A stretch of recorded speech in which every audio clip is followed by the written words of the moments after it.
Hi friends. Many adult grandchildren don't have much time for their grandparents.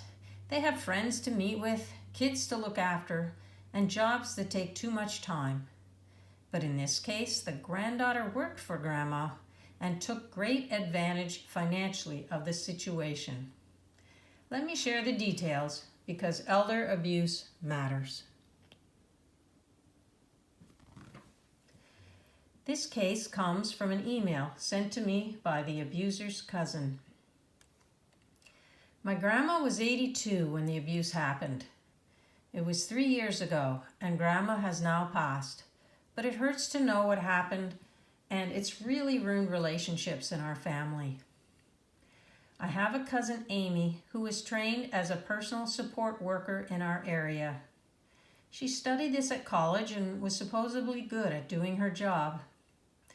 When Grandma became sick just over 3 years ago, her kids, my dad and my aunt and an uncle, asked Amy to work at taking care of Grandma. They'd pay her for the going full-time rate, and it was good for Amy as she'd have her nights and weekends off for a change, and she could live at Grandma's house for free. They hired other PSWs to work the weekend shifts. Unfortunately, they also made the decision to add Amy as a power of attorney for Grandma's finances to simplify looking after the household bills. What nobody realized was that Amy had a bad gambling addiction. On her nights and weekends off, she went to the casino to spend her now higher earnings. It took a few months, but she managed to gamble it all away. So she started to help herself to the money in Grandma's account. It was only a little at first, but over the next 12 months, the weekly cash withdrawals increased to a few $1,000s each time. After about a year of doing this, the bank contacted my dad, as he was also a POA, and they did so to mention that the account had suspicious but regular withdrawals and would he authorized an investigation. He did so immediately and then notified his 2 siblings of the problem, who were relieved that the police were going to get to the bottom of it. The bank first determined that these withdrawals added up to just over $100,000.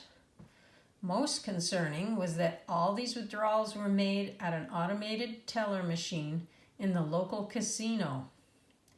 While this was bad news, the good news was it made the investigation easier, as the casino had video recordings of the area where the machine was and could likely even determine who was making the withdrawals. They didn't have to do this though, because the police first showed the video to the family, and they immediately recognized my cousin Amy was the one taking the withdrawals.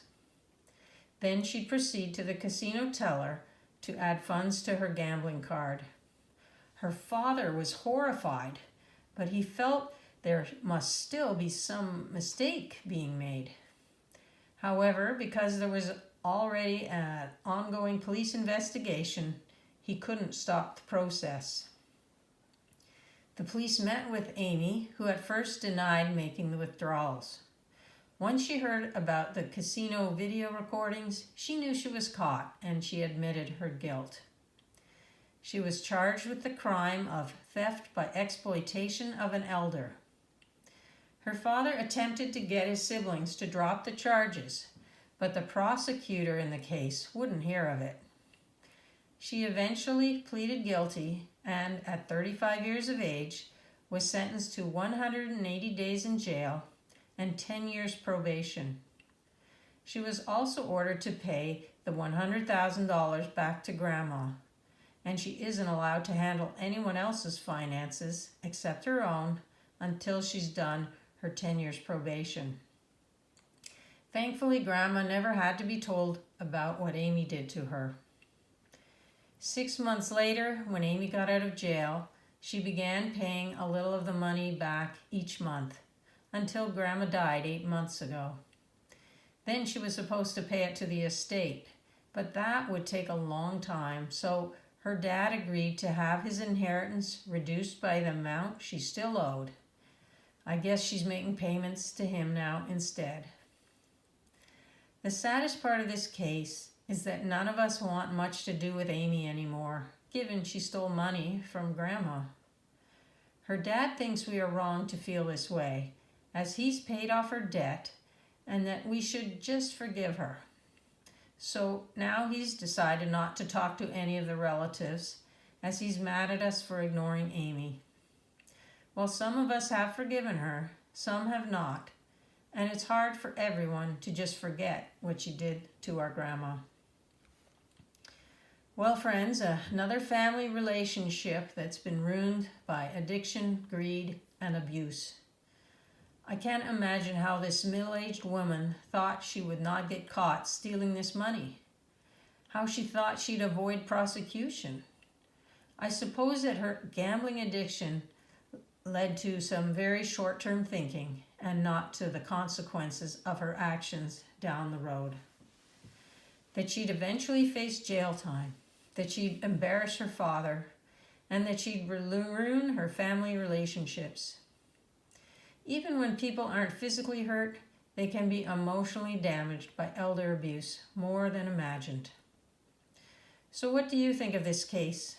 Should she have gotten off as she was a granddaughter of the victim? Was her sentencing adequate for the crime?